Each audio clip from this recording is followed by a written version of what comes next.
अमरावती जिल्हा परमिट असोसिएशनचे आम्ही पदाधिकारी आज कलेक्टर साहेबांना भेटलो आणि आमचे जे बार चालक म्हणजे आम्ही परमिट होल्डर जे आहोत म्हणजे FL3 जे म्हणजे ज्यांना गिऱ्हाईकांना दारू पाजण्याची परवानगी आहे त्यांच्या फी वाढीबद्दल, त्यांच्या वॅटबद्दल आणि अनधिकृत जे प्रचंड प्रमाणामध्ये पोलिसांच्या आणि एक्साईज डिपार्टमेंटच्या मेहरबानीने 5,000 रुपये पोलिसला आणि 5,000 रुपये एक्साईजला देऊन मस्तपैकी ढाबे तुम्ही आज जाऊन बघा.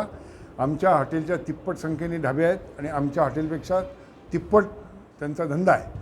त्यांना ना वॅट द्यावा लागत, ना त्यांना TP रजिस्टर द्यावं लागत, ना इन्कम टॅक्स काही भरावं लागत, ना कोणाला काही हिशोब द्यावा लागत. वाईन शॉपमधून दारू घेतात आणि सरळ सरळ कस्टमर लोकांना तिथे पूर्णपणे दारू पिण्याची व्यवस्था करून देतात.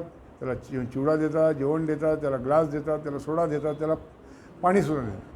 त्यामुळे आमचे धंदे माझे धंदे जे 80,000 रुपयाचा माझा जो धंदा होता तो या गेल्या वर्षामध्ये फक्त 30,000 रुपये ॲव्हरेजवर आला. जो माझा खर्चही निघत नाही. मी गेल्या 7 ते 8 महिन्यामध्ये 30 ते 35 लाख रुपयाचा घाटा गेला. माझ्याकडे मजूर आहेत, वेटर आहेत किंवा सप्लायर आहेत किंवा भांडे घासणाऱ्या बिचाऱ्या स्त्री आहेत. त्यांच्या सर्वांच्या पोटाकडे बघून मी माझ्या पोटाला चिमटा काढून मी हे सहन केलं, पण ह्याच्यापुढे मी करणार नाही. त्यामुळे माझे बार मी दोन्ही बंद करणार आहे. तसेच यावर्षी बरेचसे 50 बार टोटल अमरावतीमध्ये 500च्या जवळपास बार आहेत. त्यातले 50 बार तरी नक्कीच यावर्षी बंद होतील असं मला कळायचं आहे. ऑलरेडी 3-4 या वर्षामध्ये ऑलरेडी बंद झालेले. आमचं असं म्हणणं आहे की पोलीस खातं आणि यांनी जर कारवाया नाही केल्या ढाब्यावर तर आम्ही आता ठरवलं आहे, आत्ताच निवेदन देऊन आलो की आम्ही यावर्षी आमच्या बारचं रिन्युअल करणार नाही. आणि विदर्भामध्ये सुद्धा नागपूरवाल्यांनीसुद्धा पत्र दिलं आहे, यवतमाळवाल्यांनी पण पत्र दिलं आहे आणि अकोल्यावाल्यांनी पण पत्र दिलं. म्हणजे विदर्भामध्ये सर्वसाधारणपणे सर्व लोकांनी असं ठरवलं आहे की यावर्षी नूतनीकरणाची फी भरायची नाही. 7,60,000 रुपये मला फी आहे एका हॉटेलची, म्हणजे 60,000 रुपये महिना.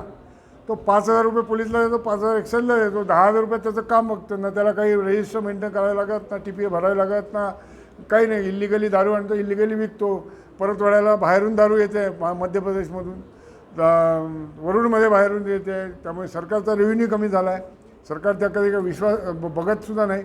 आम्ही एवढा रेव्हेन्यू देतो, we generate lot of employment, we generate revenue to and we are giving it to government. पण आम्हाला काही आमची ददाद नाही मागत आणि लोकांना असं वाटतं की दारूवाले दारू विकतात म्हणून आमच्याकडे एक चांगल्या नजरेने पाहत नाही. पण हा विचार करत नाही की अमरावती जिल्ह्यामध्ये आम्ही 20,000 लोकांना डायरेक्ट इनडायरेक्ट नोकरी देतो.